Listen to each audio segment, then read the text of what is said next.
नवमोऽध्यायः।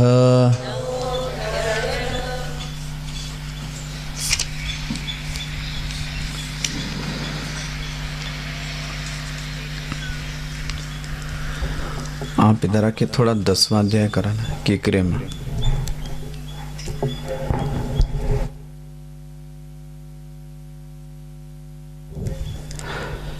जरा आप 10 श्लोकों को इसके आगे भी चैंट कीजिए।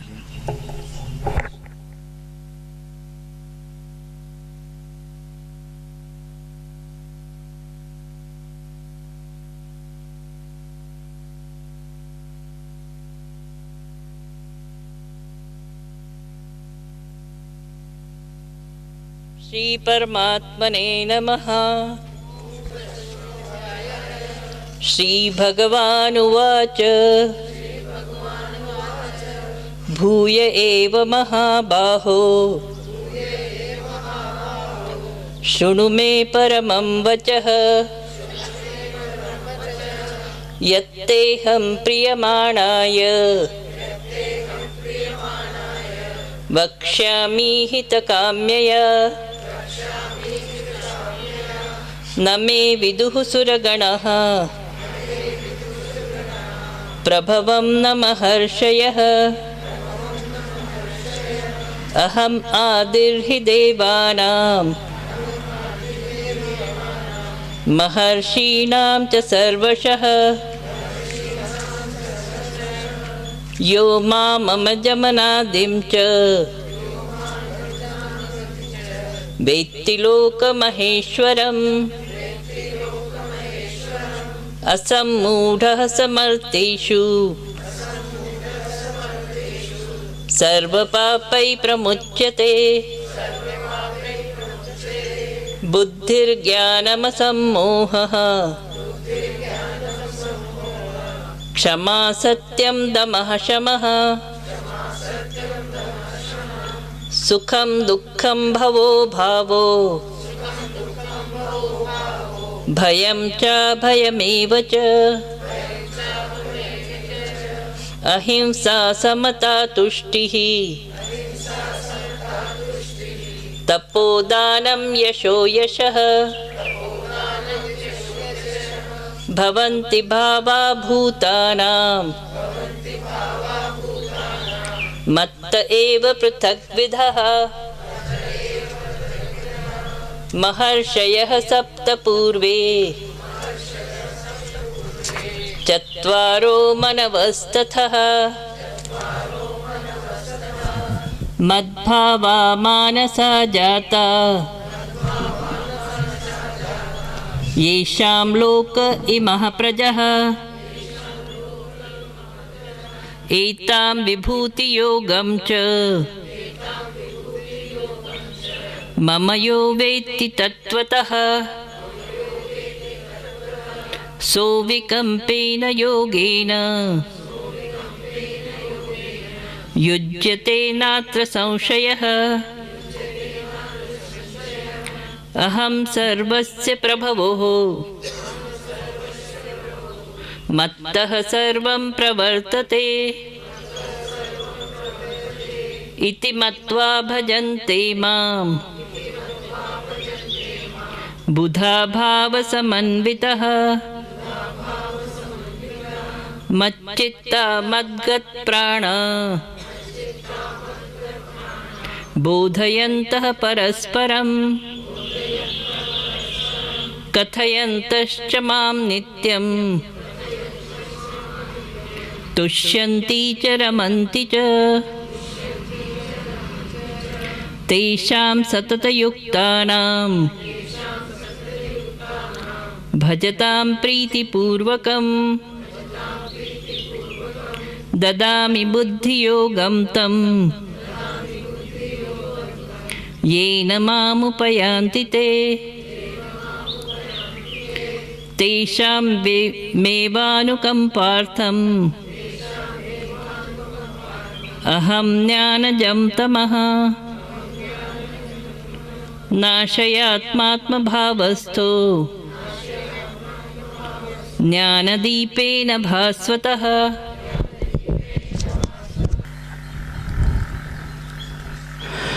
व्यवहार का सबसे बड़ा एक दोष कि किसी भी कार्य करने के पहले एक दृष्टि की आवश्यकता होती है। अब उसको इंग्लिश में कहते हैं विजन। विद्वान लोग ऐसा कहते हैं कि जिसका विजन ठीक है वही किसी मिशन को प्राप्त कर सकता है। विजन मतलब क्या? ये बात भगवान ने 9वें अध्याय के पहले श्लोक में अर्जुन को बोली। देखो क्या बोलते हैं भगवान। पहला श्लोक देखिए, भूय इदम तुते गुह्यतमम। अर्जुन, मैं तुमसे एक बहुत छिपा हुआ गुप्त ज्ञान कहने जा रहा हूं। मानो कि अर्जुन ने पूछा हो, मैंने आपसे पूछा आप ये ज्ञान मुझे क्यों कहने जा रहे हैं? तो भगवान ने अर्जुन का एक नाम दिया, एक विशेषण दिया, वो हमारे और आपके लिए है। अनुसूयवे। अनुसूयवे का अर्थ है जिसके जीवन में दोष दृष्टि नहीं है। इसको बोलते हैं फॉल्टी विजन। मतलब कोई भी कार्य करने चलें, व्यक्ति को उसमें सबसे पहले नकारात्मकता ही दिखती है। मान लें आप स्टेशन गए तो जिसका फॉल्टी विजन होगा उसके पहले ही ध्यान में आएगा गाड़ी लेट आई तो, गाड़ी भीड़ गई तो, खाना नहीं मिला तो, फ्लाइट छूट गई तो, नहीं पहुंचा तो। ये दिमाग में उसके क्यों नहीं आया कि ये काम बहुत अच्छे से होगा, ये काम सही समय पर होगा, इसका फल अच्छा आएगा। गलत बातें दिमाग में क्यों आई? और ये दिमाग में तभी आ सकती हैं जब व्यक्ति के अंदर ये बातें चलती हों। और कई बार तो जैसा आप सोचो वैसा हो भी जाता है। अगर सही सोचें तो सही चीज होती है। तो मैं इस व्यवहार के इस पक्ष को आपके सामने रखना चाहता था। हमारा जो विजन हो, कम से कम जो दृष्टि हो, वो हेल्दी होवे। और उसके लिए सबसे पहले दोष दृष्टि को हटाने के लिए सबसे पहली एक आवश्यकता है, हमारे मन में किसी के प्रति वैर भाव ना होवे। पहला तो ये पालें, मैं किसी का दुश्मन नहीं बनूंगा। मुझे कोई दुश्मन मानेगा ये उसका काम है, और ये मैं नहीं कर सकता। वो माने या ना माने ये उसकी जिम्मेदारी। लेकिन मैं अपना विरोधी, मैं अपना शत्रु किसी को नहीं मानूंगा। एक बार ये बात दिमाग में ला कर देखिए। हाँ, मेरी बात का कोई विरोध कर सकता है, और ये बार बार मैं कह रहा हूं, और विरोध करना स्वाभाविक है, विरोध होना चाहिए, तभी व्यक्ति आगे बढ़ेगा। निंदक नीरे राखिए। जब तक मेरी कोई कमियों को नहीं बताएगा मैं आगे कैसे बढ़ूंगा? लेकिन कोई मेरी कमियों को बताए, इसका मतलब वो मेरा दुश्मन है। एक परिवार में भी एक पति, एक पत्नी, एक बच्चा रहते हैं। अगर पत्नी ने कोई गलत बात बोली तो पति उसका विरोध करता है, पति गलत बात बोले तो पत्नी उस बात का विरोध करती है, असहमति जताती है। लेकिन विरोध करने का मतलब क्या हो गया कि वह व्यक्ति मेरा दुश्मन है। अभी इस आधुनिक युग में अगर किसी ने किसी की बात नहीं मानी तो मानो कि वो मेरा क्या हो गया? दुश्मन हो गया। तो सबसे पहले एक दोष दृष्टि को सुधारने के लिए मैं किसी से दुश्मनी या किसी को अपना दुश्मन नहीं मानूंगा। This is first. Second, auto suggestion दें अपने दिमाग को, जो हुआ है वो ठीक हुआ है, जो हुआ है वो ठीक हुआ है, और जो हो रहा है वो ठीक ही हो रहा है, और जो होगा भी वो भी अच्छा ही होगा।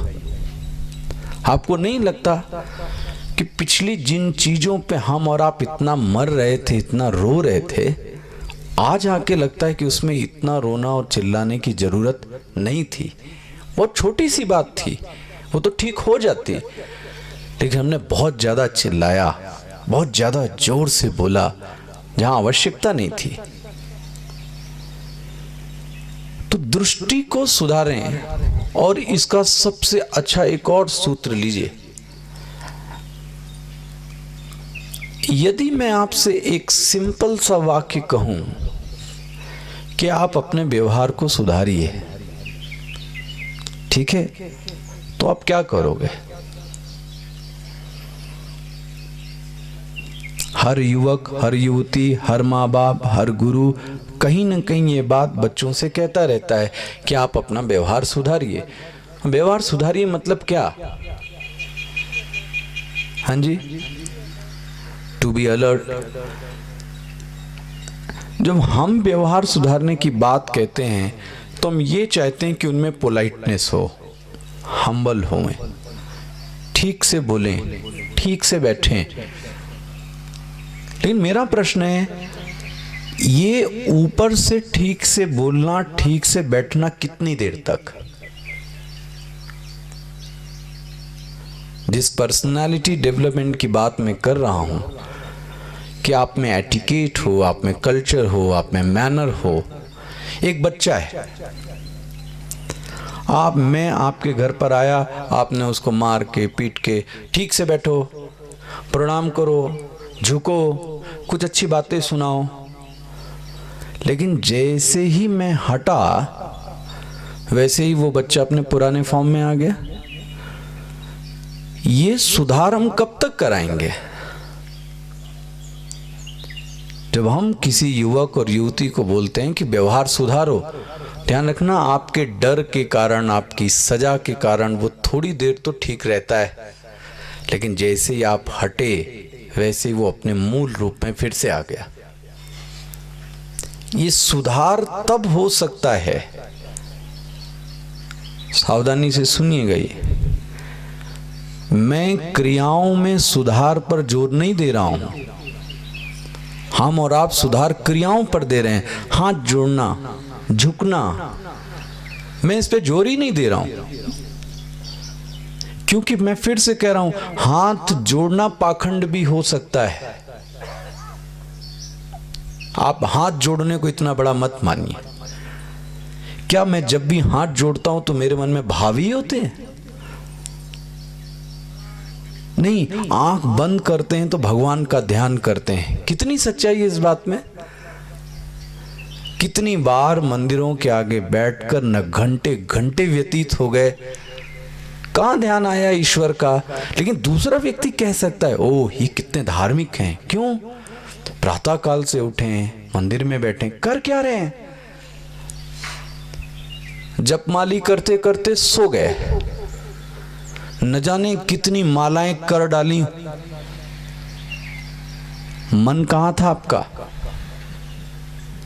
ध्यान रखना, यहां मैं माला का विरोध नहीं, लेकिन जो करा जाए वो नाटक ना हो, वो स्वांग नहीं हो, वो पाखंड नहीं हो। और हम और आप आज के इस मॉडर्न युग में उसको ज्यादा ध्यान से देखते हैं, जो पॉलिश बाहर से है। आपको प्रणाम किया, बहुत अच्छा है, लेकिन अंदर क्या है उसके? ये मंदिर भी जा रहा है, पाखंडी भी मंदिर जाता है। कहीं अच्छा खराब काम करने के लिए पहले वो मंदिर की भीड़ को ही चुनता है। आखिर जेब कतरा कहां जाता है? मंदिर ऐसी जगह जहां भीड़ हो, जहां श्रद्धालु हो। ठगी का धंधा कहां है? जहां श्रद्धालु हैं। इसलिए एक बार जरा विचार करके सोचिए, जिन चीजों को हम ऊपर से सुधारने की कोशिश कर रहे हैं, उनसे कुछ हुआ नहीं अभी तक। आंख बंद करके ध्यान कर रहे हैं, कितनी देर हुआ क्या अब तक?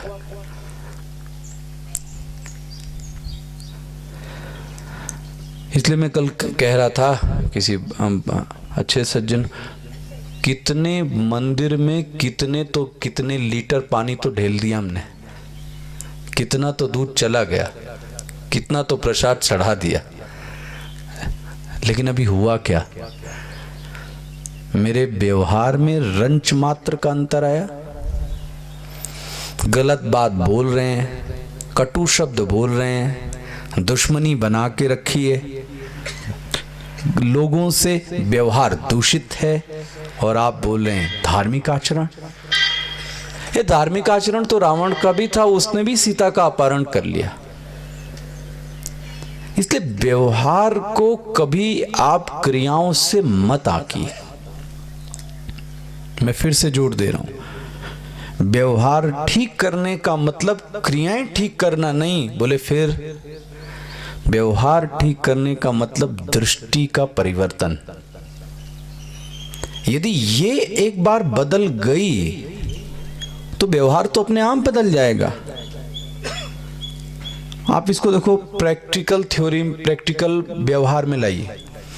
मैंने एक किसी बच्चे को बताया कि जब तुम किसी बड़े को हाथ जोड़कर प्रणाम करोगे और अच्छे से बात करोगे तो वो जो बड़ा व्यक्ति है वो तुमको ब्लेसिंग देगा, और जब ब्लेसिंग देगा तो तुम्हारे जीवन में उन्नति होगी। अब उसके दिमाग में क्या है? हाथ जोड़ने से ब्लेसिंग मिलती है, इसलिए जब मैं हाथ जोड़ूं तो कैसा जोड़ूं? विनम्रता से जोड़ूं। अब जब जोड़ेगा वो हाथ तो कैसा जोड़ेगा? लेकिन मैंने क्या किया? हाथ जोड़ो, थोड़ी देर के लिए जोड़ेगा। आपने बोला सूर्य को अर्घ्य दो, मैंने भी किसी युवा से बोला सूर्य को अर्घ्य, उसने बोला क्यों दूं? क्या मिलेगा? कैसे मिलेगा? दुनिया तो दे रही है, उसका क्या हुआ? मजदूर तो बोले डेली पानी वहीं पी रहा है, उसको क्या हुआ? क्या दोगे आप जवाब उसका? जी, आज के युग में आप किसी को बलात् काम नहीं करा सकते। थोड़े दिन आपसे डरेगा, आपके सामने नहीं बोलेगा, लेकिन पीठ पीछे उसके मन में प्रश्नों का अंबार होगा। डराइए मत, धमकाइए मत। अगर आपको तर्क नहीं पता है तो तर्क पता कीजिए, लेकिन अपनी बात जो भी कहिए उसके पीछे किसी न किसी प्रकार का लॉजिक होना चाहिए। विदाउट लॉजिक आप स्टेटमेंट मत दीजिए, और दीजिए तो आप एक्सेप्ट कीजिए कि मुझे नहीं पता, तो आपसे युवा कभी दूर नहीं भागेगा। आप उसको बोलिए ना कि जब हम सूर्य को अर्घ्य देते हैं और मैं अर्घ्य के उस स्थान पे पानी बोल रहा हूं, तो जो सूर्य की किरणें हैं और जब पानी से टकराती हैं तो वो टकरा के आपके मस्तिष्क, आपकी आंख की ओर आती हैं, और उन किरणों में बड़ी शक्ति होती है। शायद आप ये तर्क देंगे और साइंस का बेस लेके देंगे तो आपको समझ में जल्दी आएगा, और युवा भी आपकी बात मान जाएगा। नहीं, सूर्य भगवान है इसलिए सूर्य को अर्घ दो, कभी नहीं मानेगा। बोले आप कुल मिला के क्या कहना चाहते हैं? आप व्यवहार में क्रियाओं को बदलने की कोशिश मत कीजिए, और यदि होगा तो ये शॉर्ट टर्म गेम होगा, थोड़े समय के लिए होगा। उसके पीछे कोई ना कोई तर्क दीजिए, किसी आदर्श को प्रस्तुत कीजिए। ईमानदारी बोलने से ये होता है, किसी का तर्क दीजिए। चरित्र अच्छा, कैरेक्टर रखने से व्यक्ति को क्या नहीं मिला है? उसके जीवन में कोई भय नहीं है, आत्मविश्वास जबरदस्त है, किसी से वो डरता नहीं है। आप उदाहरण रखिए, आपके सामने वो क्यों नहीं बात करेगा ऐसी? लेकिन हम सिर्फ नैतिक शिक्षा, नैतिक मूल्यों की बात सिर्फ थ्योरेटिकल और शब्दों में बोलें, भगवान राम ने ऐसा किया था इसलिए तुम भी करो, तो आपको पलट के जवाब देगा राम का युग अलग था, ये युग अलग है। तो आप क्या करोगे? फिर हम और आप बेचैन हो जाते हैं, हमको बच्चे जवाब देते हैं, और जवाब देंगे ही देंगे, आखिर कब तक कोई चुप रहेगा? इसलिए पहले, और आपको याद हो प्रथम दिन मैंने ये बात कही थी, दूसरे को सुधारने के लिए पहले आप स्वयं सुधरिए। दूसरे को सुधारने के लिए आप पहले स्वयं सुधरिए। या मैं ऐसा कहूँ, दूसरे को सिखाने के पहले, हाँ जी, आप खुद स्वयं सीखिए। किस मुख से हम बोलेंगे कि गीता पढ़ो? आपको पढ़नी आती है? आपको उसके बारे में पता है? तो आप किस मुख से दूसरे से कहेंगे आप पढ़िए? इसलिए सुधार की गुंजाइश सबसे पहले अपने में है। तो दोष दृष्टि को दूर करना, फॉल्टी विजन को हटाना, हर जगह नकारात्मकता को हटाना, कुछ पॉजिटिव बात रखी जाए उसके सामने। अर्जुन को भगवान कहते हैं, मैंने तुम्हें नकारात्मकता का दोष देखा ही नहीं अर्जुन, तुम बहुत ऑनेस्ट हो, ईमानदार हो, और जो तुम्हारे मन में था वो बात तुमने बता दी। अर्जुन, अनुसूयवे, तुम्हारे जीवन में दोष दृष्टि नहीं है, इसलिए मैं तुमको ज्ञान दे रहा हूं। ये पहला ही श्लोक है, जरा देखिएगा। और कौन सा ज्ञान दे रहा हूं? जो बड़ा गुह्य ज्ञान है। ज्ञानम विज्ञान सहितम, मैं तुमको थ्योरी नहीं बोल रहा हूं, थ्योरी विद प्रैक्टिकल बोल रहा हूं, कैसे जीवन जिया जाए। और ये तो बहुत ही सुंदर एक वाक्य है जो आप बार बार पढ़ चुके हैं।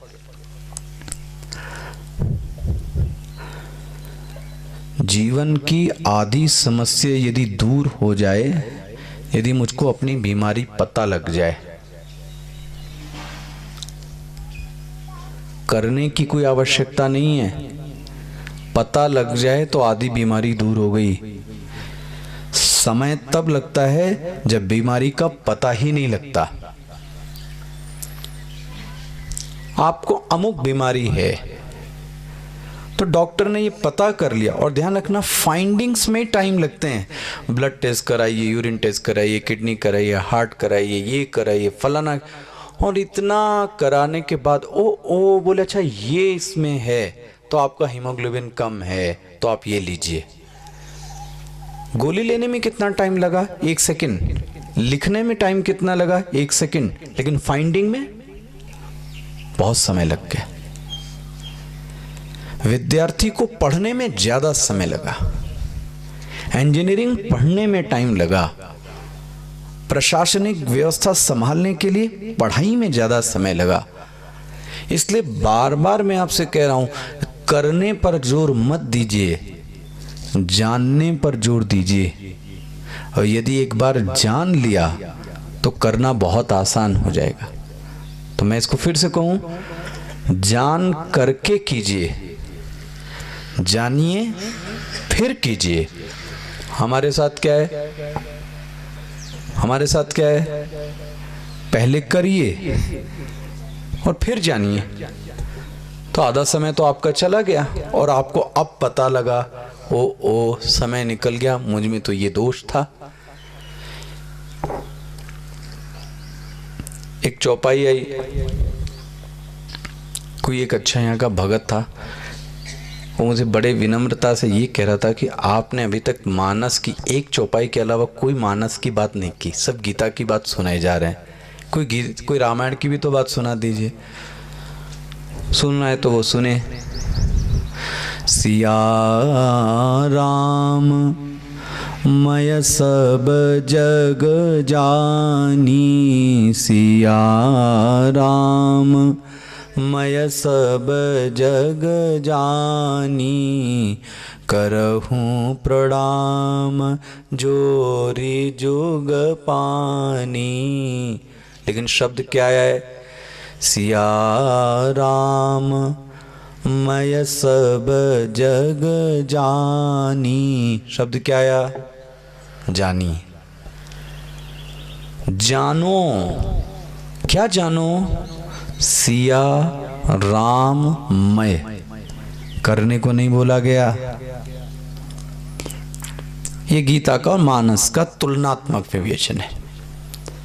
यहां पे भी भगवान बोल रहे हैं, यज ज्ञात्वा, अर्जुन जिसको जान लेने पर। वहां पे भी बोला जिसने जान लिया उसको पूरा सिया राम मैं दिखता है, जिसने नहीं जाना उसको वही पुरुष और स्त्री ही दिखता है।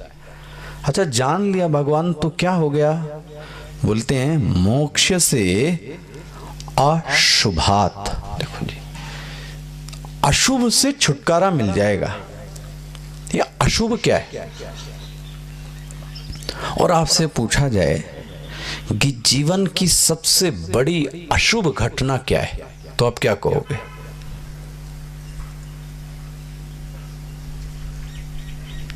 जीवन की सबसे बड़ी अशुभ घटना क्या है? हाँ हाँ जी, मृत्यु। सही बात है या नहीं? व्यक्ति सब कुछ सह सकता है, लेकिन जब मृत्यु की बात होती है उसको इससे अशुभ कुछ नहीं लगता।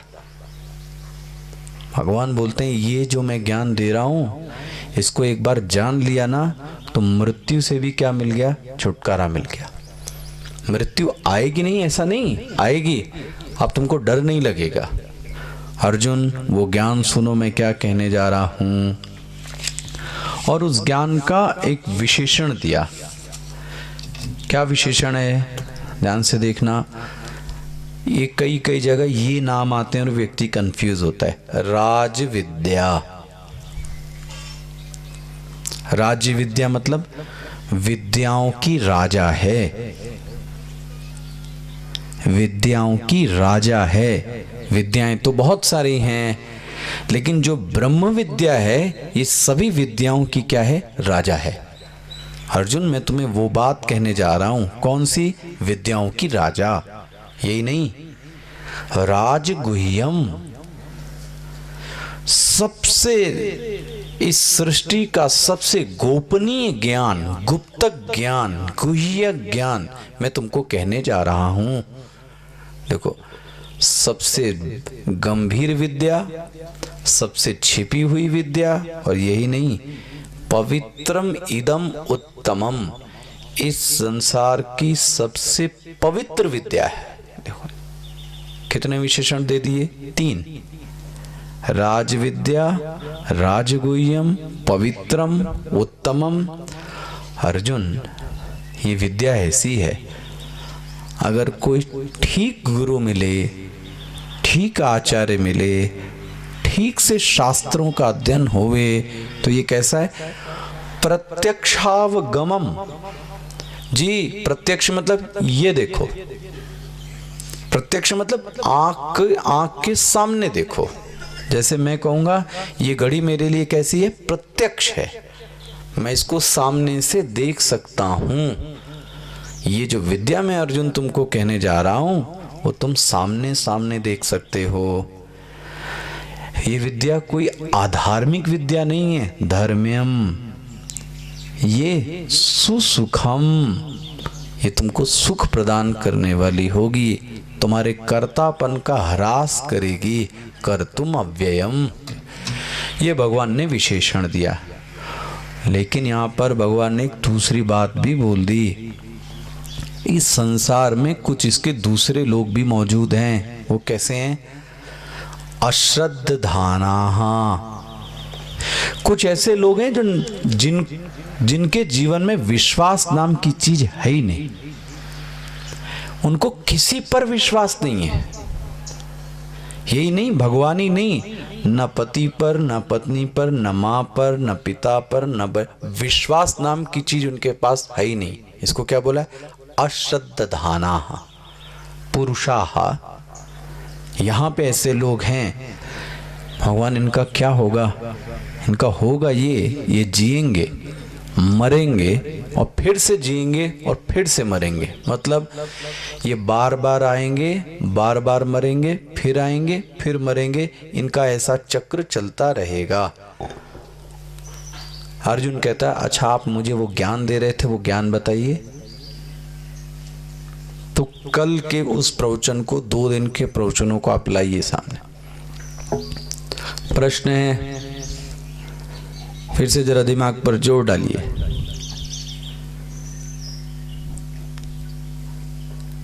घड़े में मिट्टी है कि मिट्टी में घड़ा है?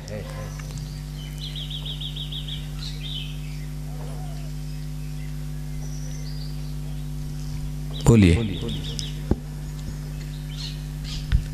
घड़े में मिट्टी है कि मिट्टी में घड़ा है। एक तो आ गया, और कोई?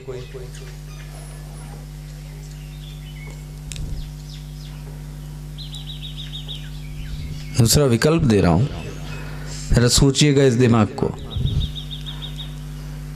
लहर में जल है कि जल में लहर है?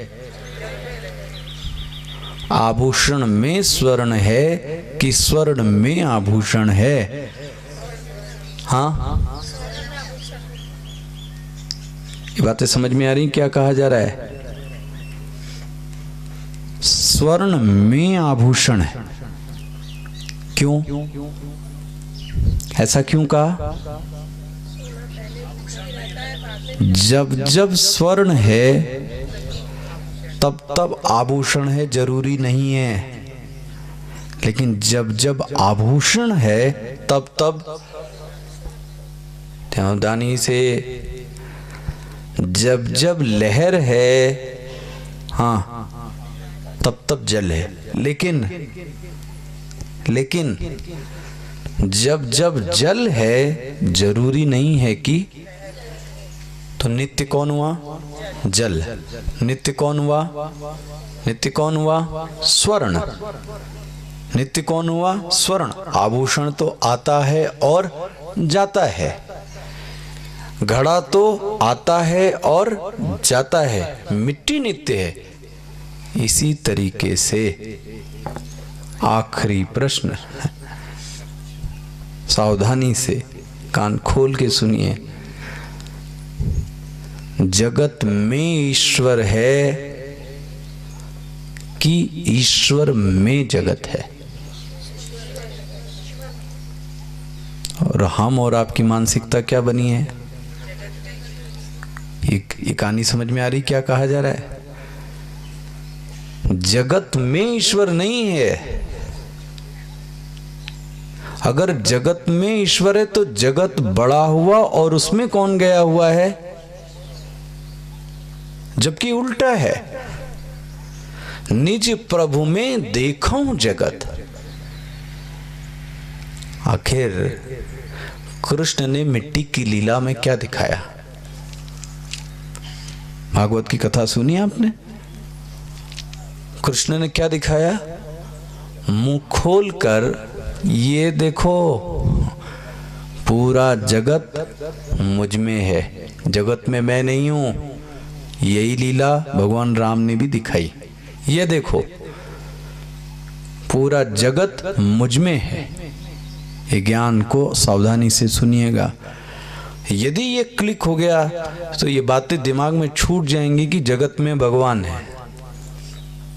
उल्टा बोलना पड़ेगा, उस ईश्वर में जगत है। समझाने के लिए मैं एक और दृष्टांत देता हूं।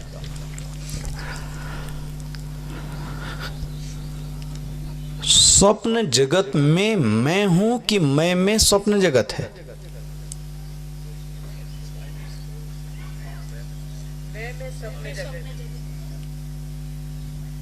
और कोई? आगे पीछे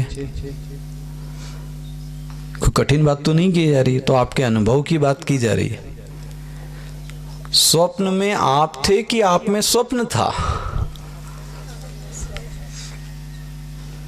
ऊपर से तो यही दिखता है कि स्वप्न में कौन था? मैं। लेकिन सच ये है कि मैं में स्वप्न जगत था। मैं में स्वप्न जगत, वो शेर, वो हाथी, वो जंगल, वो आदमी, वो औरत, वो रोड, वो ट्रक, वो गाड़ी, इतना जगत किस में था? मुझ में था। कब? सोते वक्त। जब जागे सब खत्म। सावधानी से सुनिएगा, अगर ध्यान हटा तो आप गए। जैसे ही आप जागे सब खत्म। मतलब जागने पे जगत हट गया। जागने पे जगत हट गया और सोते समय जगत था।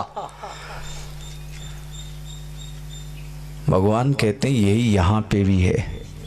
अभी हम और आप लोग क्या कर रहे हैं?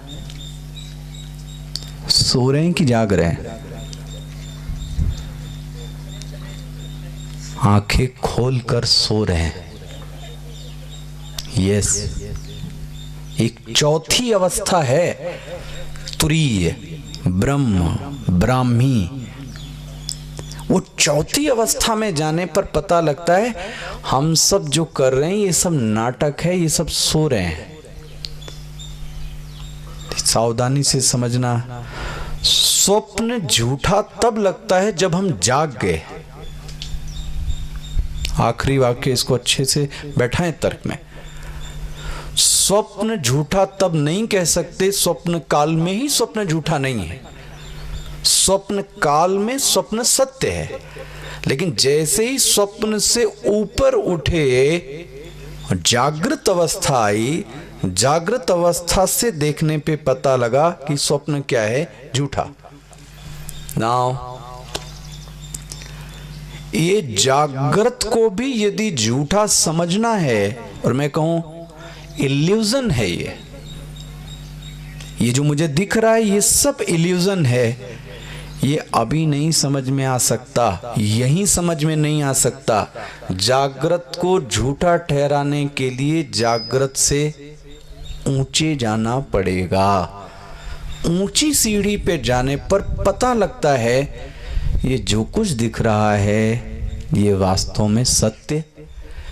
वो कौन सी अवस्था है? वो ब्राह्मी अवस्था है। कहाँ शब्द आया ये शब्द कहाँ है? ब्राह्मी स्थिति याद है कि नहीं? काइतवाड़े जी, कहाँ आया ये शब्द?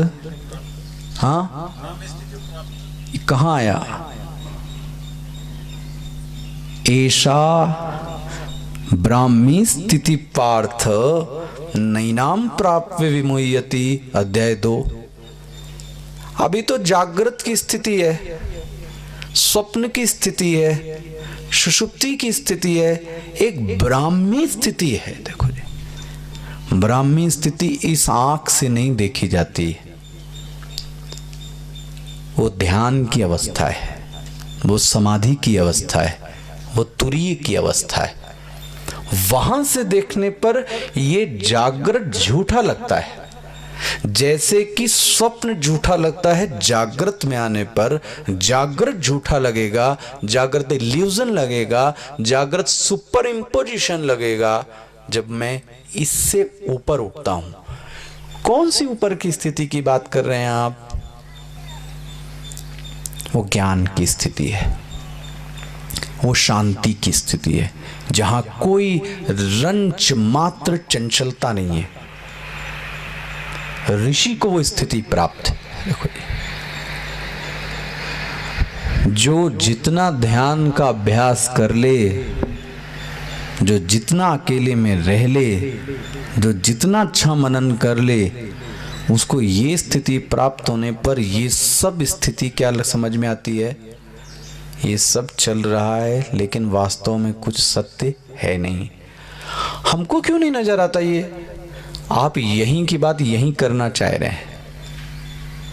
स्वप्न में रहकर स्वप्न को झूठा कोई नहीं कह सकता। इस बात को गांठ बांध लीजिए। स्वप्न में रहकर स्वप्न को झूठा कोई नहीं कह सकता। ध्यान रखिए, जागृत में रहकर जागृत को कोई झूठा नहीं कह सकता। कहता है तो वो खुद झूठा है। जागृत को झूठा वही कह सकता है जो जागृत से ऊपर है। ये भगवान का ज्ञान है। क्या बोलते हैं? श्लोक देखिएगा।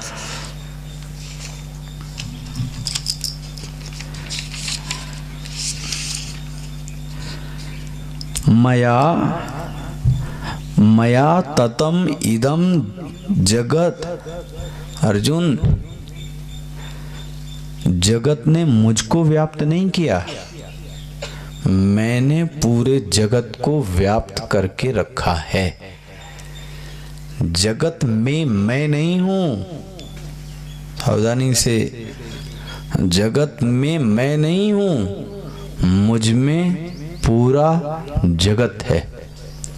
ये ज्ञान है, ये ध्यान से ही देखा जा सकता है। लोग ऐसा कहते हैं कि भूतों में मैं हूं, तो मैं अर्जुन उनको ऐसा ही कहता हूं कि बचपने में बात की जाती है तो उसकी बात हाँ मान ली जाती है। अज्ञानी लोग ऐसा ही बोलते हैं कि जगत में भगवान हैं, भगवान का जन्म हुआ है। अर्जुन, ये बात सत्य नहीं है। दृष्टांत देते हैं, यथाकाशः स्थितो नित्यम वायु सर्वत्र गौ महान। देखो जी, जैसे आकाश व्यापक है और उसमें कौन चल रही है? हवा। हवा व्यापक नहीं है, व्यापक कौन है? आकाश। और आकाश में कौन चल रही है? हवा। इसी तरीके से उस आत्म चैतन्य में कौन चल रहा है? जगत, ना कि जगत में मैं बार बार कह रहा हूं, इसी सिद्धांत को दिखाने के लिए कृष्ण की मिट्टी की लीला है। इसी सिद्धांत को दिखाने के लिए भगवान राम ने भी कौशल्या को मुंह दिखाया कि पूरा जगत किस में स्थित है? मुझ में। भगवान, फिर ये जगत आता कैसे है यहां? ये जगत। नाउ नेक्स्ट 8वां श्लोक। इस पूरे जगत की जो अध्यक्षता करता है वो मैं हूं। देखो जी, 60वां, 9वां, 10वां ये श्लोक जगत के हैं। समझें कैसे आता है। एक शब्द देखिए, आप में से कोई कोई होंगे, अध्यक्ष मतलब क्या?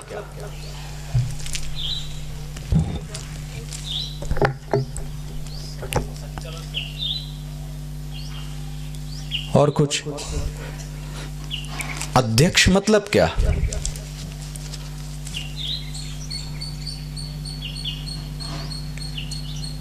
Any idea?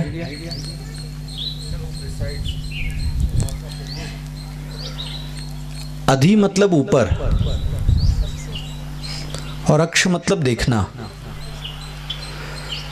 जो करता नहीं है, जो सिर्फ ऊपर से क्रियाकलापों को देखता है, दैट इज द प्रेसिडेंट। सावधानी से समझिएगा। अध्यक्ष करने वाला तो सेक्रेटरी है, सचिव कामों को करता है। अध्यक्ष सिर्फ ऊपर से उन चीजों को क्या करता है? देखता है, इन्वॉल्व नहीं होता। इसलिए शब्द क्या है? अक्ष। अक्ष मतलब देखना। कहां से देखना? नीचे से नहीं देखना, ऊपर से देखना। ऊपर से देखना मतलब किसी चीज में इन्वॉल्व नहीं होना, सिर्फ अपनी निगरानी में कार्य होना। कार्य करना नहीं, कार्य को निगरानी में देखना।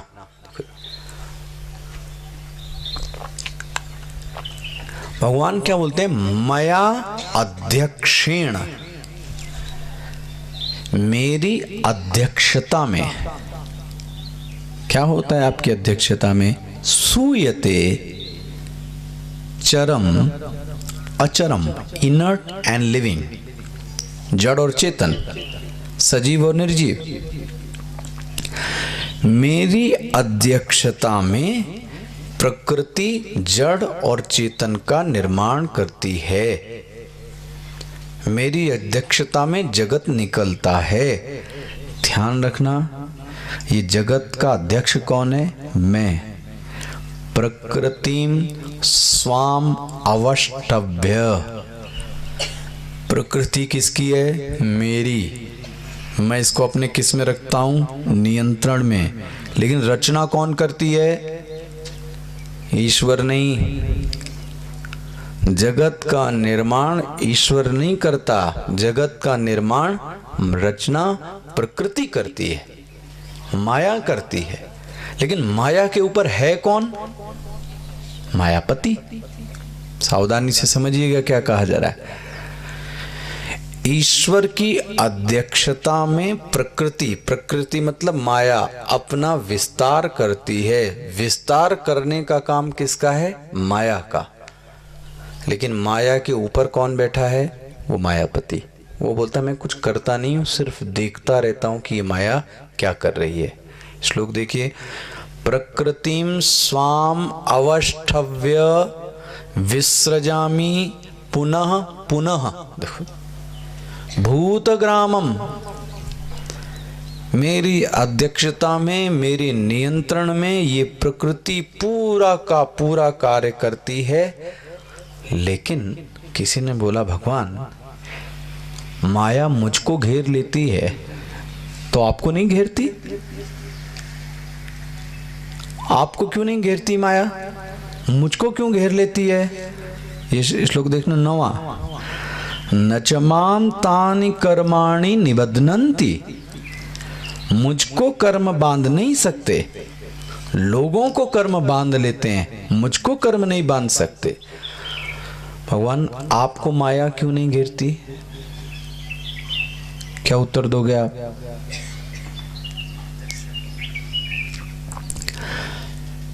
मुझे किसी संत ने बहुत सुंदर इसका एक दृष्टांत दिया। जेल में कौन रहता है?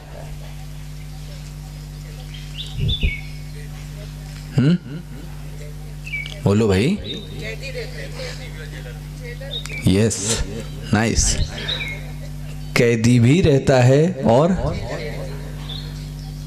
लेकिन जेलर बंद नहीं होता, रहता वो भी वही है। जेलर का जब मन चाहता है आता है, जेलर का जब मन चाहता है वो जाता है, लेकिन कैदी वो तो अंदर क्या है, बंद है। भगवान क्या बोलते हैं, मैं इस जगत में जब मन चाहे आ सकता हूं, जब मन चाहे जा सकता हूं, मुझे ये नहीं खींच सकते। लेकिन अन्य जीव तो एक बार इसके चक्कर में आ गए तो आ तो सकते हैं, लेकिन जा, कबूतर जाल में आ सकता है, ये उसकी छूट है, वो आए और चाहे ना आए, लेकिन एक बार फंस गया तो जा नहीं सकता। वो तो जेलर, वो तो उसकी मर्जी पर है। भगवान बोलते हैं मैं इस जगत में आता हूं और जाता हूं, मुझे माया नहीं घेर सकती, लेकिन जीवों को तो माया घेर लेती है। और यहाँ पे फिर से भगवान ने एक अपनी पुरानी नाराजगी फिर से व्यक्त की। देखो जी, फिर से वही नाराजगी। बोले कुछ लोग मूर्ख, मूढ़, बेवकूफ मुझको सदैव शरीर के आकार में ही बांधना चाहते हैं। मतलब भगवान उनको तब समझ में आता है जब मुकुट होवे, धनुष होवे, बाण होवे, लीला करें, बोले तभी भगवान है। अच्छा ये ना करें तो बोले फिर भगवान कहाँ है? तो भगवान ने यही बोला है, अवजानन्ति मां मूढ़ाः, ये मुझको जानते ही नहीं है। ये कैसे जानते हैं? माम तनुमाश्रितम, जब जब मैं शरीर वाला हूं तो इनको समझ में आता है कि भगवान है। और जैसे ही शरीर, शरीर मतलब ध्यान रखना आकार, मैं बार बार कह रहा हूं, इसीलिए शिवलिंग में कोई आकार नहीं दिया गया। आपके शालीग्राम में कोई आकार नहीं दिया गया, नर्मदेश्वर में कोई आकार। और ध्यान से बात को समझ लेना, शिव की मूर्ति की अपेक्षा यदि शिवलिंग की पूजा की जाए तो उसका पुण्य करोड़ गुना ज्यादा है। शिव की मूर्ति की अपेक्षा किसकी पूजा की जाए? शिवलिंग। इसी तरीके से कृष्ण है, मूर्ति की अपेक्षा यदि शालीग्राम का पूजन किया जावे तो उसका पुण्य करोड़ गुना ज्यादा है। क्यों? उसमें किसी प्रकार का कोई आकार नहीं है। अब आपको देखना, और हमको जब तक आकार न दिखे तब तक हमको भगवान दिखते ही नहीं, समझ में नहीं आता। और ऊपर से मुकुट लगाए होने चाहिए, धनुष बाण होने ही चाहिए, माखन खाते ही होने चाहिए। आखिर कब तक ये सब समझ में आएगा? भगवान देखो अपनी व्यथा कैसे बोले, अवजानंती, और एक विशेषण भी इनको दे दिया, मूढ़ा, मूर्ख कहीं के। मैं थोड़ी देर के लिए मैंने एक खिलौना क्या ले लिया, इनको लगता है कि मैं सदैव खिलौना ही लेके टहलूंगा। अब जब जब भी मेरे को देखोगे तो माखन खवाइए ही देखोगे, आप धनुष बाण लेके ही देखोगे। ये तो एक लीला थी जो थोड़े समय के लिए थी, और आप तुम उसी में ही फंस गए। और आधे से ज्यादा व्यक्ति फंसा किस में पता है, इन्हीं लीलाओं के चक्कर में। और आप उसको लीला सुनाओ, बहुत आनंद आता है। और यहाँ भगवान क्या बोल रहे हैं, मूढ़ा, इसको यही सब अच्छा लगता है। क्यों? परम भावम अजानंत। देखो जी, ये मूढ़ इसलिए है, इसको समझ में इसलिए नहीं आता क्योंकि ये मैं परम भाव को जानता ही नहीं है। मैं हूं क्या? देखो इसको आप ऐसा समझें,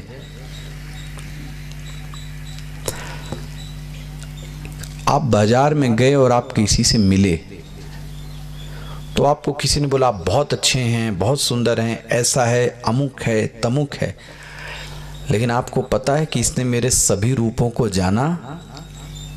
जिस दिन ये मेरे सभी रूपों को जानेगा तब मुझे जानेगा। मेरे बॉस को देखकर, मेरे कर्मचारी को देखकर आप मेरा अनुमान थोड़े ना लगा सकते हो। मैं ऐसा ही हूं, मेरा ये रूप तो आपको थोड़े समय के लिए दिख रहा है। मान ले मैं आपको डायस पे ऐसा दिख रहा हूं कि मैं बहुत अच्छी बातें कर रहा हूं, लेकिन मैं अच्छा व्यक्ति तभी नहीं हूं सिर्फ डायस के लिए। जब मेरे 22 घंटे भी ऐसे जाएंगे कि मैं अच्छा रहूं, तब आप मेरे ऊपर कह सकते हैं कि ये व्यक्ति अच्छा है।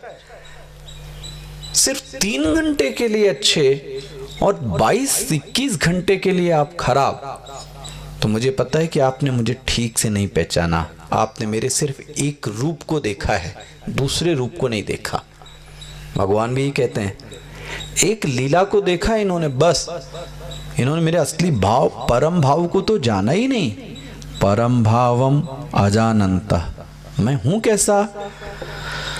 भूत महेश्वरम, सभी का मालिक हूं मैं, भूत भावन हूं। और जो ये मूढ़ लोग हैं ना अर्जुन, देखो जी नाराज इनके ऊपर बहुत धमाधम है। आप देखो क्या गरियाया है इनको, मोह आशा। ऐसे मूर्ख अज्ञानी इन लोगों की जितनी आशाएं हैं वो सब क्या है पता है? व्यर्थ है।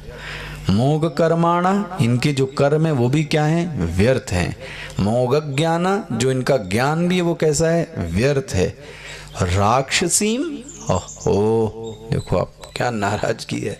राक्षसीम आसुरीम चैव, ये राक्षसी, ये आसुरी प्रकृति ने इनको आके घेर लिया है।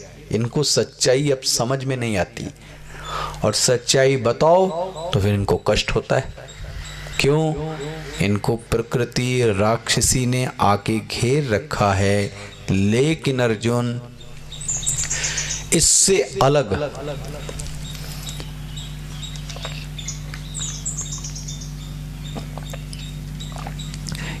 अलग कुछ दूसरे और लोग भी हैं। वो कौन है? महात्मानस्तु। ध्यान रखना, महात्मा मतलब गिरुआ नहीं, महात्मा मतलब माला कंठी नहीं। जिसकी आत्मा, जिसका अंतःकरण महान है वो महात्मा है। जिसका अंतःकरण शुद्ध है, जिसके दिल में दिव्यता है, जिसके मन में पवित्रता है, जिसके मन में साधुता है, वो व्यक्ति महात्मा है। वरना तो रावण भी महात्मा हुआ। इसलिए ध्यान रखना, महात्मानस्तु माम पार्थ। देखो वो लोग किसके आश्रित थे? राक्षसीम आसुरीम चैव। ये लोग किसके आश्रित हैं? दैवीम प्रकृतिम आश्रिताः। ये लोग तो दैवी प्रकृति के आश्रित हैं। भगवान ये लोग करते क्या हैं? ये मुझेरा भजन और मेरे बारे में जानकारी कलेक्ट करते हैं। ज्ञात्वा, कैसा जानते हैं? भूत आदिम अव्ययम, ये मेरे बारे में ऐसा जानते हैं। ये करते क्या रहते हैं? सततम कीर्तयन्तः, मेरा सतत गुणगान करते रहते हैं। देखो, जब भी देखो ये मेरा गुणगान करेंगे। और सदैव क्या करते हैं? नमस्यन्तश्च, नमस्कार करते हैं। ये लोग ज्ञान यज्ञेन, देखो ये महात्मा लोग हैं, ये लोग क्या करते हैं? ज्ञान यज्ञ करते हैं। कुछ लोग कुछ और यज्ञ करते हैं, एकत्वेन पृथक्त्वेन, कोई एक से कोई बहुधा से, लेकिन कुछ न कुछ ये अच्छे काम करते हैं जिसके कारण भगवान इन पर क्या है? प्रसन्न हैं। अब भगवान अपना स्वरूप बताते हैं। अर्जुन, लेने वाला भी मैं हूँ, देने वाला भी मैं हूँ, छीनने वाला भी मैं हूँ, रोने वाला भी मैं हूँ। देखो जी क्या बोलते हैं, मंत्र में जो अग्नि है वो भी कौन है? वो मैं हूं। अग्नि में डालने वाला आहुति भी कौन है? मैं हूं। मंत्र से जिसको आहुति मिलती है वो भी कौन है? मैं हूं। उसका फल भी कौन है? मैं हूं। सब कुछ कौन है? मैं ही हूं। और अर्जुन, मान लो किसी का कोई कुछ नहीं है, मैं ही इस जगत का पिता हूं। पिता हमस्य जगतः, क्यों अपने को अनाथ समझते हो? तुम्हारी माता नहीं है? माता, मैं हूं तुम्हारी माँ। देखो कितना बड़ा वाक्य है, भगवान साफ कह रहे हैं। इसी को आपने ट्रांसलेशन में पढ़ा, त्वमेव माता च पिता त्वमेव, त्वमेव बंधु सखा, यही बोल रहे हैं, पिता हमस्य। अरे मैं तेरा पितामह हूं, मैं बाबा हूं। चलो, नहीं हूं मैं माता हूं, नहीं हूं मैं पिता हूं। तुम्हारी जो मर्जी वो मान लो, लेकिन ध्यान रखो संबंध किससे स्थापित करो? मुझसे। कुछ न कुछ संबंध बनाओ। बहुत सुंदर है, गति ही भर्ता प्रभु साक्षी निवास शरणम सुरत। ये सब है कौन? ये सब मैं ही हूं। ये जो बारिश करा रहा है ये कौन है? ये सूर्य को तपाने वाला कौन है? मैं ही हूं जो सूर्य को तपा रहा हूं। कभी आप सोचो, सूर्य अपने समय से निकलता है और अपने समय पर क्या हो जाता है? अस्त होता है। क्या अनुशासन है। सर्दी आई, फिर कुछ ऋतु, सब ऋतुओं का क्रम है कि नहीं? अभी गर्मी गई, आ रही कि नहीं आ रही है गर्मी? इसके पहले सर्दी गई, बीच में पतझड़ आया, फिर बसंत आया। ये सीक्वेंस फॉलो हो रहा है। ये कौन करा रहा है अर्जुन? मैं करा रहा हूं। इसके पीछे कौन है? वो मैं हूं। और ये श्लोक आपके लिए बहुत महत्वपूर्ण है। ये श्लोक है 22वां। 22वें श्लोक को देखिए।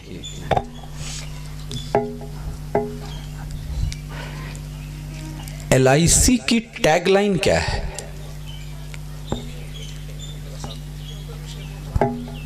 आपने बीमा कराया है कि नहीं अपना? LIC की कभी आपने टैगलाइन देखी? नीचे क्या लिखा रहता है? और छोटे छोटे अक्षरों में लिखा रहता है, योगक्षेमम वहामि। देखो ये कहां से लिया है? ये गीता का वाक्य। देख रहे हैं, 22वां श्लोक देखिए, गीता का शब्द है। लेकिन पता नहीं वो इसके अर्थ को पूरा कर पाए या ना कर पाए। जरा आप भगवान को देखो क्या कहते हैं, अनन्यास चिंतयन्तो माम। अर्जुन, मेरा जो व्यक्ति अनन्य चिंतन करता है। नाउ क्वेश्चन, अनन्य चिंतन मतलब क्या?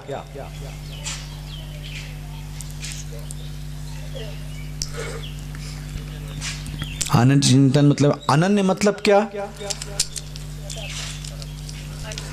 अन्य आश्रयाणाम त्यागः।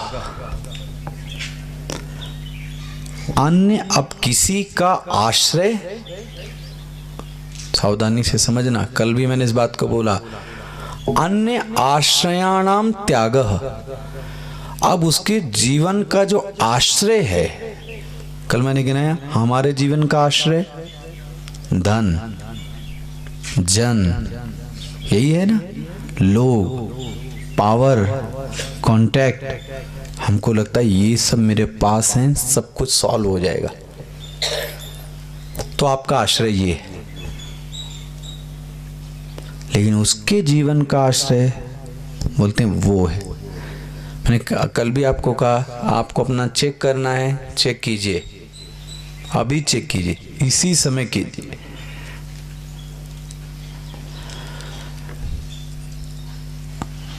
परेशानी के समय में, दुख के समय में सबसे पहले आपको याद किसकी आती है?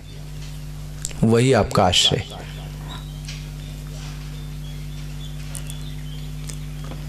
अपना अपना जानो। दुख के समय में, परेशानी के समय में सबसे पहली याद किसकी आई? मेरे पास पैसा है, ठीक हो जाएगा, लोग हैं, ठीक करा देंगे, कांटेक्ट है। ये सब धरे के धरे रह जाते हैं, कोई काम में नहीं आता। ये सब हैं स्वार्थ के नाते। आप इनको करो तो ये आपको करेंगे, आप इनको करो तो, और आपने इनका नहीं किया तो ये आपको भी नहीं करेंगे।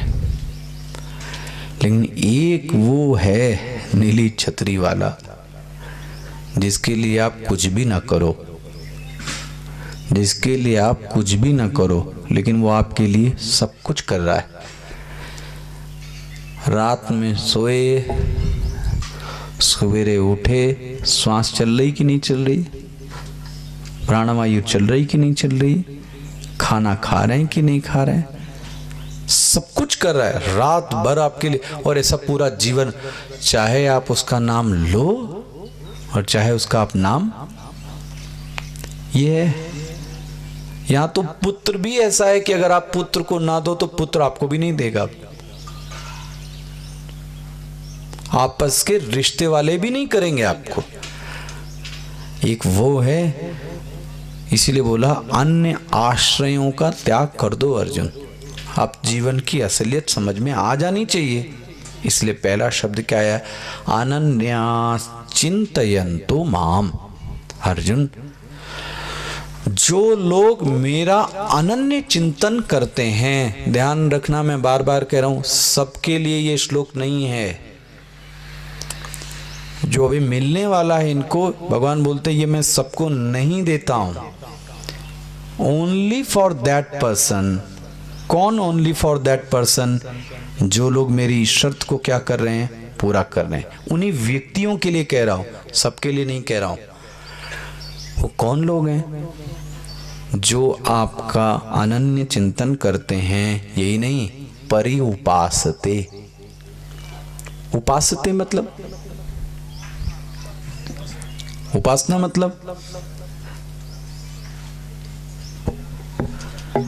हमको लगता है पूजा पाठ मतलब उपासना।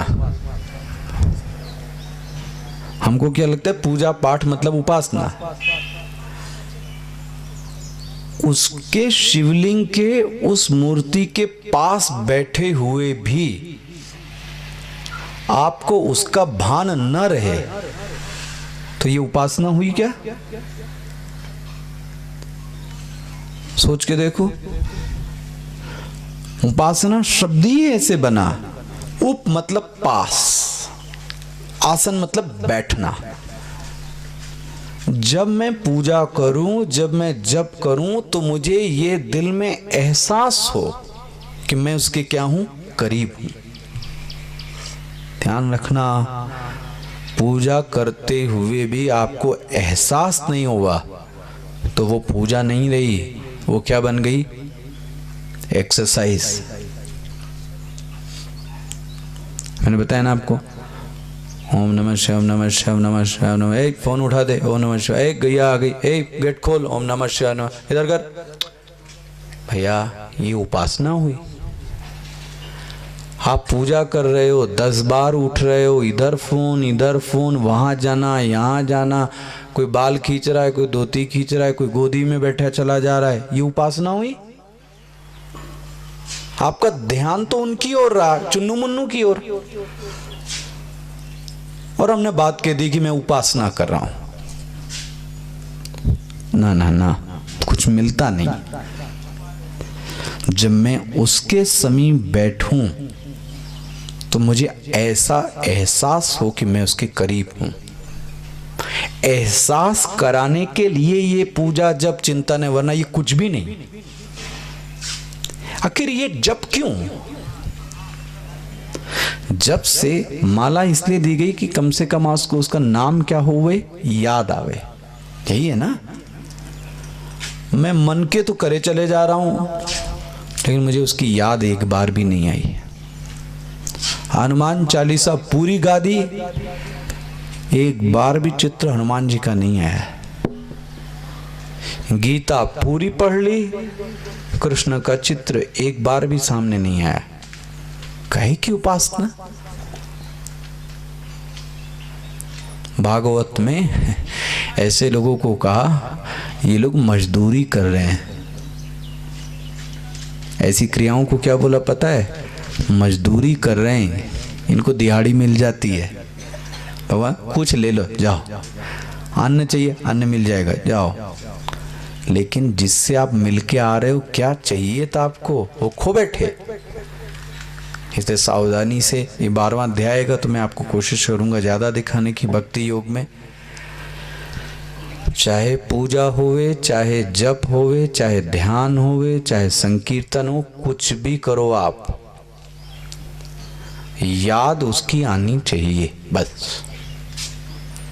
क्रियाएं मायने नहीं रखती, क्रियाएं मायने नहीं रखती। मायने ये रखता है कि क्रिया करने पर आपको उसका ध्यान आया कि नहीं आया। सोच के देखना, उसको बोलते हैं उपासना। क्रियाओं को उपासना नहीं बोलते। हो गया। तेषाम, देखो 2 शर्तें बता दी। अनन्या चिंतयन्तो माम, जो लोग मेरा कैसा चिंतन करते हैं, अनन्य चिंतन करते हैं। जो लोग मेरी क्या करते हैं, उपासना करते हैं। और देखो ये शब्द तो कानूनी भाषा में बड़ा गंदा शब्द है, अभियुक्त। कानूनी भाषा में अभियुक्त मतलब हाँ, दोषी, कल्प्रिट। यहां क्या है? अभी मतलब चारों, युक्त मतलब जुड़ा हुआ। जो मेरे से चारों ओर से जुड़ा हुआ व्यक्ति है, उसको क्या बोलते हैं? नित्य अभियुक्त। उसको सदैव ईश्वर की स्मृति क्या है? याद है। बोले भगवान इनका क्या होता है? बोले इनके लिए इनका योग और क्षेम मैं वहन करता हूं। ध्यान से देखना, किनका किनका?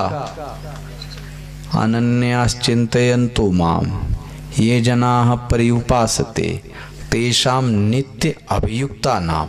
ये 3 शर्तें। बोले ये है क्या योगक्षेम? इतनी बड़ी बातें बता रहे हैं आप। अब इसको अच्छे से सुनना। आप ये क्या है? एक मनुष्य को बहुत सारी चीजें चाहिए जीने के लिए। अब वो ये कहता है मैं कमाने जाऊं कि आपकी पूजा पाठ करूं, अपना काम धंधा संभालूं कि आपका ये सब काम करूं। और ऐसे प्रश्न बहुत सारे आते हैं। यदि मैं अपना मन स्पिरिचुअलिटी में लगा दूं तो बिजनेस कौन संभालेगा? और पूरा बिजनेस में लगा दूं तो स्पिरिचुअलिटी छूट जाती। मैं क्या करूं? भगवान ने कहा ये तब है जो तुमने समझा नहीं। यही है योगक्षेम। योग का अर्थ है, पहले संस्कृत सुन लीजिए, अप्राप्तस्य प्राप्तम। जो तुम चाहते हो और जो तुमको मिला नहीं है, उसके लिए शब्द क्या बोला? अप्राप्त। जो तुम चाहते हो वो तुमको मैं क्या कर दूंगा? दे दूंगा। जाओ। ये क्या कहलाएगा? योग। क्या चाहिए?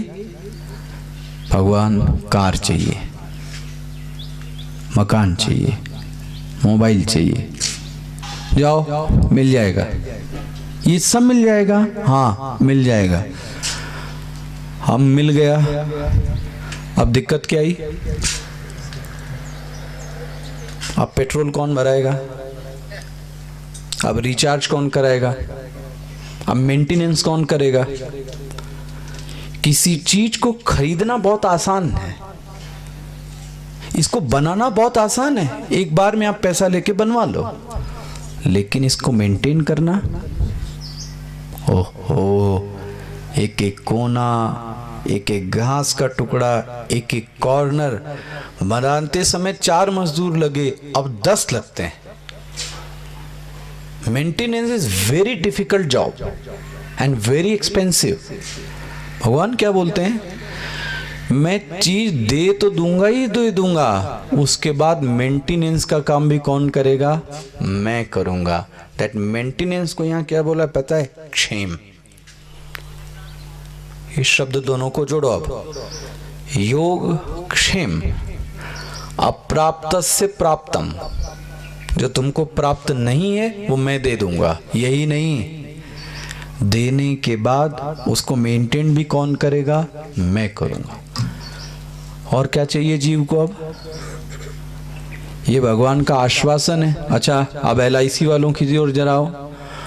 अगर आप उनकी बीमा और पॉलिसी ना भरो तो अब आपको वो देंगे? वो तो कहेंगे पहले ये करो फिर करूंगा। यहां क्या कह रहे हैं? योग भी मैं ही करूंगा, क्षेम भी मैं ही करूंगा। जो तुमको चाहिए वो मैं दिला दूंगा, दिलाने के बाद उसको मेंटेन भी कौन करेगा? मैं करूंगा। भगवान बोलते हैं लेकिन कुछ नासुकरी नास्तिक लोग तब भी ईश्वर के पास नहीं आते। वो किसके पास जाएंगे? ये अपि अन्य देवता भक्ता, उनको वही शनि देवता मंगल देवता, शनि देवता मंगल देवता होते रात में जो टीवी में आते हैं सब आप, और चैनल की परिक्रमा कर डालो आप पूरे, हर चैनल पे वही बाबा जी या लॉकेट या ताबीज और ये सब दिखाई देगा, अंगूठी, पूरे हर चैनल की परिक्रमा करो आप। ये इन लोगों के लिए, ये अपि अन्य देवता भक्ता, इन लोगों को ईश्वर के पास नहीं प्रेम है। किससे प्रेम है? देवताओं से। भगवान ने आखिरी में बोला है जो देवताओं की पूजा करेंगे वो देवता के पास जाएं, जो पितरों की पूजा करेंगे वो पितर के पास आएं, लेकिन जो मेरी पूजा करेंगे वो किसके पास आएंगे? मेरे। Now ball is in your court. जो करना है वो करो। एक बहुत सुंदर श्लोक है, लोगों को बहुत याद है और समाज में बहुत प्रचलित है। भगवान को क्या चाहिए? कोई एक्सपेंसिव चीज नहीं कहा गया है, न सोना कहा गया न चांदी कहा गया, एक भी पात्र की बात नहीं कही गई। जरा देखो आप क्या बोलते हैं। 26वां श्लोक, पत्रम, पत्ता दे दो, पुष्पम, पुष्प दे दो, फलम, फल दे दो, तोयम, पानी दे दो। गिनी आपने? पत्रम, पत्रम, पुष्पम, फलम, तोयम। ये महत्वपूर्ण नहीं है, ये तो हम लोग डेली देते हैं। ये जो आखिरी पंक्ति, यो में भक्त्या प्रयक्षति, जो प्रेम से देता है। हम आप कैसे देते हैं? कर्तव्यतया देते हैं। सवेरे हो गई, नहलाना है ही है, नहलाओ। आज शिवरात्रि है, जल डालना ही है। ध्यान रखना, प्रेम नहीं है उसमें, क्योंकि मुझे करना है। सुबह हो गई तो करना है, इसलिए कर रहे हैं। आप देखना, लोग पूजा कर डाली, पूजा मानो कि बहुत वो चीज थी, इन्होंने इसको कर डाली, हो गई पूजा। ये तो कर्तव्यतया है। आप देखना, व्यक्ति मशीन की तरीके से उठता है, ओम नमः शिवाय, ओम नमः शिवाय, ये नहलाए वो नहलाए, चंदन नहलाए, दीपम दीपम दर्शयामी, हो गया, दुकान चले गए। भैया यहाँ ये नहीं कहा गया, इसीलिए बोला गया पत्रम, पुष्पम, फलम, तोयम, यो में भक्त्या। ये प्रेम से देते हो कि नहीं देते हो? और प्रेम में क्या देते हो ये मायने नहीं। किसकी पत्र पुष्प फल तो किसके पास नहीं होगा? एक आदिवासी के पास में भी मिल जाएगा, कहीं नहीं बोला उन्होंने मुझे चांदी और सोना और मुझे ऐसा भोग और ऐसा भोग, 56 भोग चाहिए, कहां लिख गया? किसके पेट में गया 56 भोग? वो तो बेचारा खड़ा का खड़ा ही रह गया। आपने एक बार दिखाया 5 मिनट, आ गया तो आपके पेट में गया। उल्टा हो रहा है, जो उसको चाहिए वो नहीं मिल रहा है, उसको आपकी मन की इच्छा चाहिए। ये मायने नहीं रखता कि आप 56 चढ़ाएं कि 22 चढ़ाएं, मायने ये रखता है कि जो आपने दिया वो प्रेम से दिया कि नहीं दिया, आंसू से भिगो कर दिया कि नहीं दिया। मुझे एक 7 साल पहले किसी एक शहर में मैं प्रवचन कर रहा था, उस गृहस्थ के घर रुका था, तो अच्छा खाना पीना हुआ, मैं अपने कमरे में जा रहा था। कमरे में मैं जाकर पता नहीं क्या फिर से निकल आया, ऐसे ही 11:30 बज रहा था। मैंने देखा वो एक वृद्धा बुढ़िया माता टुकुर टुकुर टुकुर भगवान के आगे बैठी थी। मैंने कहा माता जी 11 साढ़े 11 बजे आप क्या कर रही हो यहाँ? बोलती आपको समझ में नहीं आता क्या? देखो बोले आज कितना भारी खाना खाया है सबने। हाँ खाया है। तो बोले आप सब लोगों ने तो चूरन और ये सब खा लिया। वो भगवान को कटोरी में हाजमोला की गोली दे रही थी। आप सोचो, ये है प्यार, इसको बोलते हैं प्यार। हम तो भूल गए वो मूर्ति के ऊपर मच्छर आ गए कि फूल सड़े हुए आप देख रहा। जब उनको समझ है, हम तो सोचते हैं हम ही को समस्या होती, उनको क्या? आप सोचते हो माला पहनने में बड़ा अच्छा लगता है। कई बार माला पहनने के बाद उसमें हरी हरी इल्लियां होती ना, तो 3-4 इल्लियां बनियान में घुस गई। अब आप बताओ, आप प्रवचन करो अच्छे से, आपने तो माला पहना दी। सोचो आप कीड़े चल रहे हो शरीर पे, माला पहनना आसान काम है? पूरी भीगी हुई माला है, वो तो आदमी फ्रेश लाया फ्रिज से उठा के दुकान से, और उसमें सब पानी है, और आपने पहना दी महाराज जी को। अब महाराज जी से पूछो अब माला में क्या हाल हो रहा होगा। ना ना ना, जरा देख के, सूखी है, कीड़े तो नहीं है, कहीं कोई चीज कोई उनको लग तो नहीं रही। ऐसा वस्त्र पहना दिया कि उसके वो जो निकले हुए तार हैं वो उनको चुभ रहे हैं। ऐसा कांटा का कुछ चढ़ा दिया कि उनके हाथ में लग रहा है। जी आपने कर्तव्य तय किया है। पात्र देखो तो माजे ही नहीं है, पानी से धो दिया। जरा उनकी तांबड़ी और जो तांबे का पात्र होता है जरा देखना, मलिच्छ गिने, अपना साफ थाली में खाएंगे, तांबे की प्लेट में काली मां लगी हुई है। ये ईश्वर को पसंद है क्या? जब आपको स्वच्छ चाहिए, आपको डेली प्रेस किए हुए कपड़े चाहिए, तो उसको क्यों नहीं चाहिए? क्या आप उसको प्रेस किए हुए कपड़े दे रहे हैं? क्या आप सर्दी में उसको टोपा पहना रहे हैं? क्या आप उसको स्वेटर पहना रहे हैं? यदि भक्ति ही करनी है तो माय डियर ऐसी करो कि जैसे आपके घर में कोई जीवित बच्चा या जीवित है, तो वही आपको बहुत। हम न भक्ति की बात करना चाहेंगे न ज्ञान की करना चाहेंगे। भक्ति की करो तो सिर्फ एक चीज ध्यान रखो, आपके पास एक जीवंत चीज है जिसको सर्दी गर्मी बरसात भूख नैवेद्य सब कुछ चाहिए। फिर आप ऐसा करके देखो ना, तो क्यों नहीं मिलेगा आपको? वो भी दो दिव्य भाव है ना। हम इधर करना चाहते हैं। अब मैं देखता हूं वो चंदन लिया और लगाया, और ऐसा ठोका चंदन उनके, तो अब आंख में चला गया। अब आंख में आपके लगाए तो कैसा लगेगा? छोटी सी आंख, वो छोटा सा मत्था, लगाना ही था तो सावधानी से लगाते कि उनके बीच में ही लगता।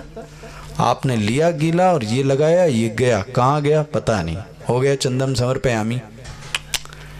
मर रहे हैं वो गर्मी में, और आप बोलो कि गर्मी लग रही तो फिर ज्ञान की बात करेंगे, वो तो सब दूर है। ना तो ये व्यक्ति इधर पक्ष रहेगा, ना तो ये व्यक्ति भक्ति का पक्ष लेगा। एक पक्ष तो लो कम से कम। ये भक्ति भी नहीं कर सकता, इसीलिए भगवान ने शब्द क्या लिखा है? भक्त्या। चीज मायने नहीं रखती, भाव मायने रखते। पत्रम पुष्पम फलम तोयम यो में भक्त्या प्रेक्षति।